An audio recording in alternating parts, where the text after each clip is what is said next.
विशाल तो हम पाकिस्तान ए विशाल कि थाईलैंड अमेरिका पकेसबा आ तोरा ढोढ़ी के गुलाम पूरा दे। अरे जिया प्यार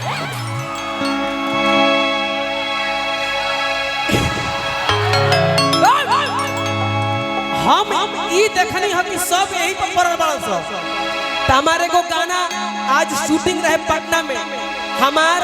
आ साथे बड़ी सोमिया पोखरे चाचा के आदेश रही कि बिसनवा तोरा आवे के बा। हम कहनी चाचा तू बोलइबो हम ना आई हो सकता हम एकदम आई तब भागल आईनी हो कैसे कैसे व्यवस्था क के आईनी हो बक्सर से आ रहा अपन गाड़ी बोलवनी हो ओइजा से ओला क के आ रहा आईनी हो ये से कह दरा कि मलाई देख के आए आई के करना मन करी चाटेला अतना सकेत कपड़ा तोहरा में कैसे आटेला अपने से पहिले लुकी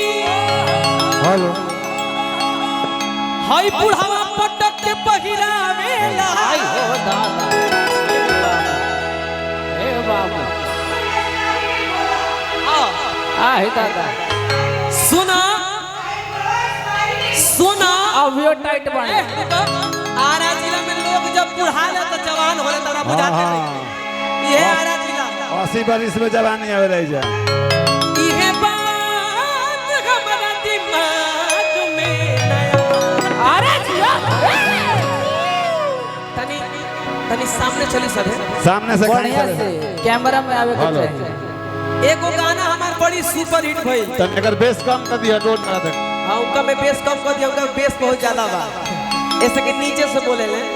पीछे से बोल नीचे से बोल थोड़ी में से कोई दिक्कत नहीं औरत ये कहते कि ये राजा जी का मत करे कि आवतन कोई के नौकरिया सुनने वाली सब है हर की जाके की न लिखा बजाई शत्रुघ्न भैया विकास मिजाज में हां एक गो जानतिया कि खाई खाई हां खाई खाई रुक रुक तोरा के हम करवाई अंतरा में अभी ना मुखड़ा में तनी झूम जाए तो अंतरा में आवे के बाद आवतन कई के नौकरिया चाची भौजी ए भाभी जी तो हम लोग के प्रोग्राम हम सीरीज वाला कैसेट में सुनले मानी या देखले मानी का कहला सासू मां कहला ना सासू मां से बताओ कि आवतन कई के नौकरिया तेरी डरिंग मत दा तेही गोल बजा के माल हई हाय कौन है लकी हर की जात की नंगी हाथ बजाई पारो रानी जी आए हाय ए विशाल आज पारो को झाड़ो पारो आज दिखा दो अरे कि कुसुमरा बोले हाय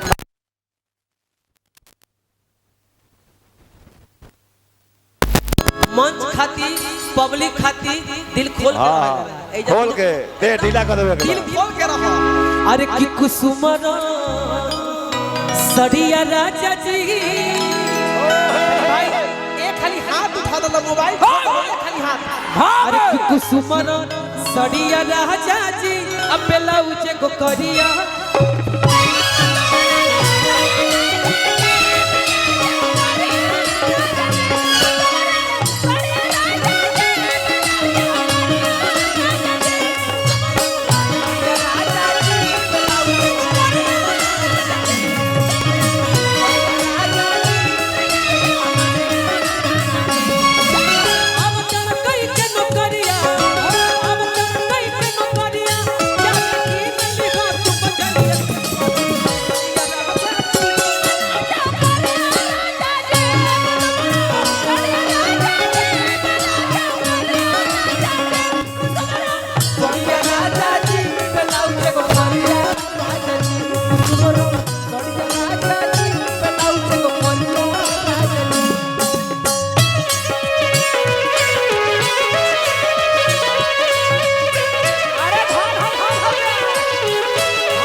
एक सेकंड के कहत रहे कि एक गो क के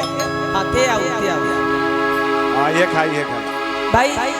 एक गो क के ये कहत रहे कि एक गो क के करी हम एक गो एक गो क के करे के बा अब केहू के ना देब माल भीतर जाए और अतिया कहत दिया एक सेकंड भोजपुरी में मुर्गी कपार में की पुरान घर के खुरकी और लहसुन सोहे में खुरपी बहुत जरूरी है। और पुरानका घर में चूना सुरकी। आप लोग सिर्फ खड़े रहिएगा देखिएगा मुर्गी का भाव थोड़ा सा पीछे हो जाइए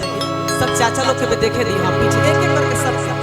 वाह सम पर मार देबू तो एकदम सम पर सम ले हाँ लिया ये जे फाइनल जी जी तारा आँख बा अरे हम मारो कि ना मारो तो तू ठेका ले बड़ू वाह अरे कि लाली रे पलंगी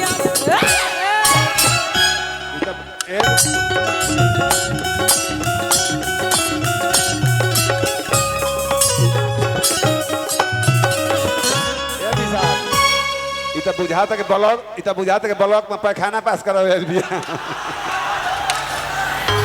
हट आओ कुछ करे के बारे पगली देखो हई घूमे के ये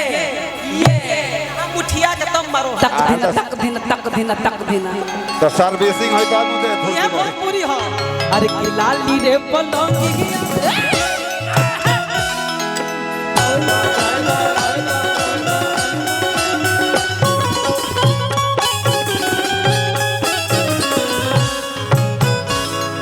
ए विशाल एकरा देही में 5 किलो मिर्च ज्यादा हो गइल बा जे बढ़िया मार दी हमारा ओर से 500 रुपए का पुरस्कार जरूर मिले एकदम हाँ लेकिन मिजाज में एकदम एनर्जी में वाह वाह में इतना लगल आगा फोकस करो फोकस अरे कैमरा मैन तनी फोकस कर